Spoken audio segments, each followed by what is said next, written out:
Docente, muy buenas tardes. Le habla la estudiante Lisbeth Guamán Quispe de la Universidad Continental del Cusco para presentar el producto académico número 2 referente al curso El Perú y el mundo en los siglos XX y XXI. Introducción. La Segunda Guerra Mundial no solo fue un enfrentamiento militar entre potencias, sino también un punto de quiebre en el orden mundial. Este conflicto aceleró el declive del imperialismo tradicional, basando un dominio territorial y colonial, ¿no? En este contexto, Latinoamérica y en particular el Perú experimentaron profundas transformaciones de impulso. Se impulsó, por ejemplo, la industrialización, se redefinieron identidades nacionales, así como se consolidaron nuevas dependencias frente a Estados Unidos. Imperialismo tradicional. ¿Qué entendemos, no? El imperialismo tradicional se entiende como la política de expansión y dominio ejercida por las potencias europeas, principalmente a través de la conquista militar y la colonización directa y el control territorial. Lo que hacían era conquistarlos y quitarles la tierra.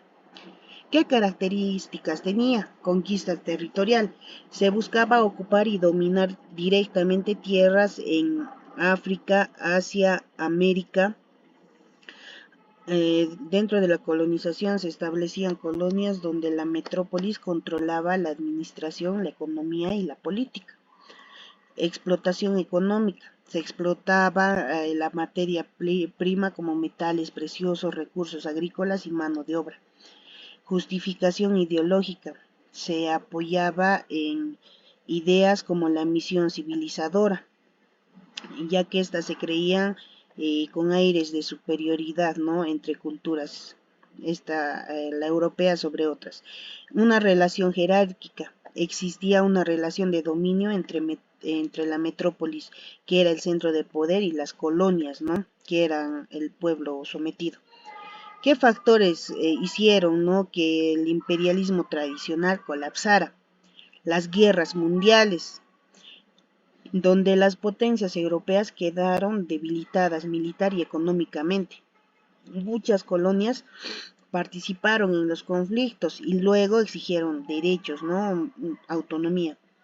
La crisis económica global, la Gran Depresión económica por la caída de Bolsa de Valores de Nueva York, que redujo la capacidad de la metrópolis para sostener sus colonias. Así, esta mostró la vulnerabilidad del sistema colonial basado en la explotación. El nacionalismo colonial, movimientos de independencia en Asia, África y América Latina exigieron soberanía. La difusión de nuevas ideologías, como es la autodeterminación de los pueblos, impulsadas por Wilson y la ONU.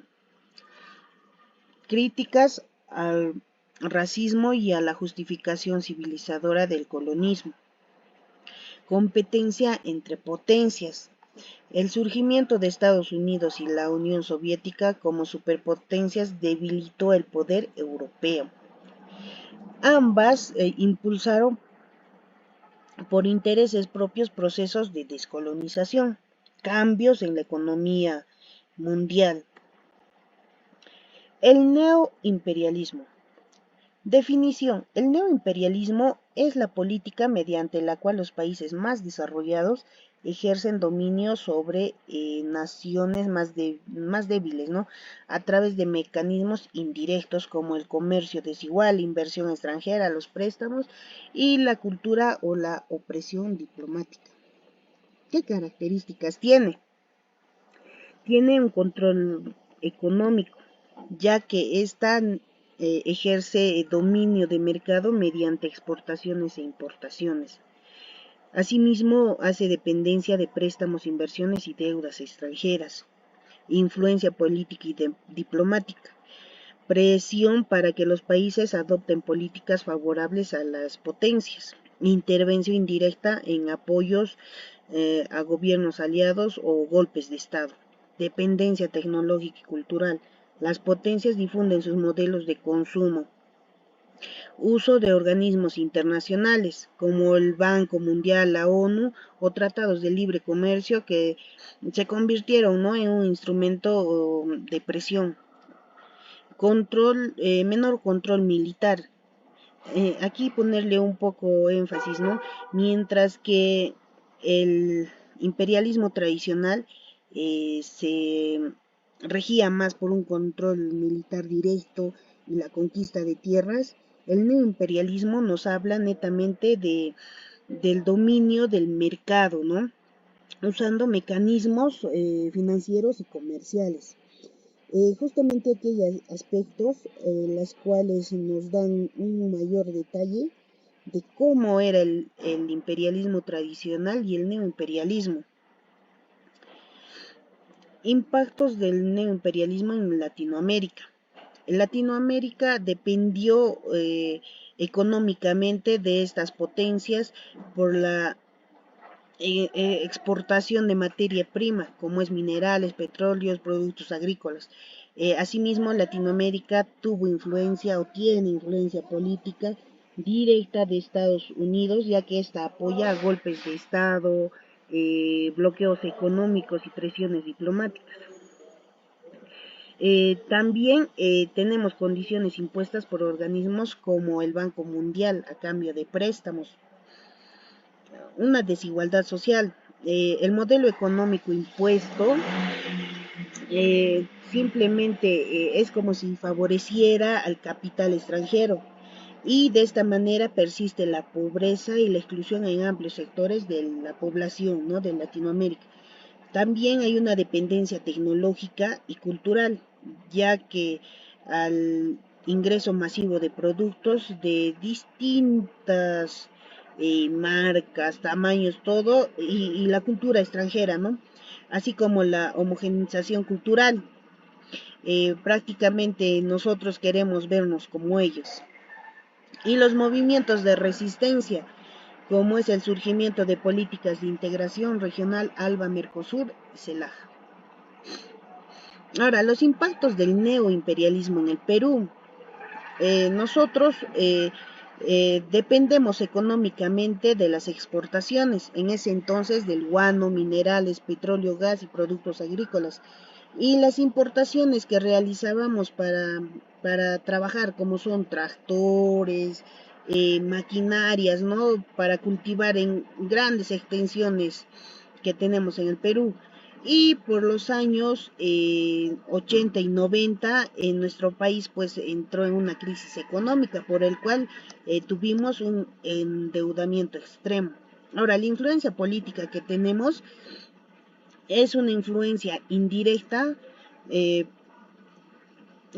¿no?, pero a pesar de ello nos afecta, así como también tenemos reformas estructurales y políticas de privatización en los años 90 bajo influencias del modelo neoliberalista, ¿no? Tenemos una desigualdad social y territorial. La riqueza obtenida de los recursos naturales no se distribuyen de manera equitativa y persiste la pobreza en las comunidades, en las zonas rurales, en las zonas más alejadas del Perú. Tenemos una dependencia tecnológica, ya que el extranjero prácticamente importamos nosotros diferentes productos, ya sea para educación, equipos médicos, etcétera, etcétera, y pues Perú no produce nada por la poca inversión que realiza en ciencia, en tecnología, en innovación nacional. Asimismo, el neoimperialismo impactó en movimientos de resistencia y respuestas nacionales, ya que surgieron periodos como el del gobierno de Velasco Alvarado, que lucharon, ¿no?, contra conflictos sociales. Ahora, ¿qué transformaciones internacionales hubo? La caída de los imperios coloniales en Europa, el surgimiento de nuevas potencias como es Estados Unidos y la Unión Soviética, la globalización económica y el paso del dominio militar al económico y cultural típico del neoimperialismo. En Perú, ¿qué transformaciones hubo? Los cambios económicos, por la exportación, ¿no?, de materias primas, cambios políticos por decisiones internas como es el Banco Mundial, cambios sociales y culturales por la consolidación de movimientos indígenas y sociales que reclamaban lo que era suyo, conflictos y resistencias, protestas en torno a la minería y la explotación de recursos naturales. En conclusión, el imperialismo tradicional se basó netamente en conquista militar de territorios, mientras que el neoimperialismo se basó de manera indirecta en dominar, ¿no? Dominar la economía, la política, la cultura y el organismo internacional. En Latinoamérica y en Perú, el neoimperialismo ha generado dependencia económica, influencia política externa, cultural y conflictos sociales. Tanto a nivel internacional como local se observa una transformación de control territorial al control económico. Sin embargo, estas dinámicas también han impulsado procesos de resistencia. Estas son las referencias que hemos utilizado y muchas gracias, docente.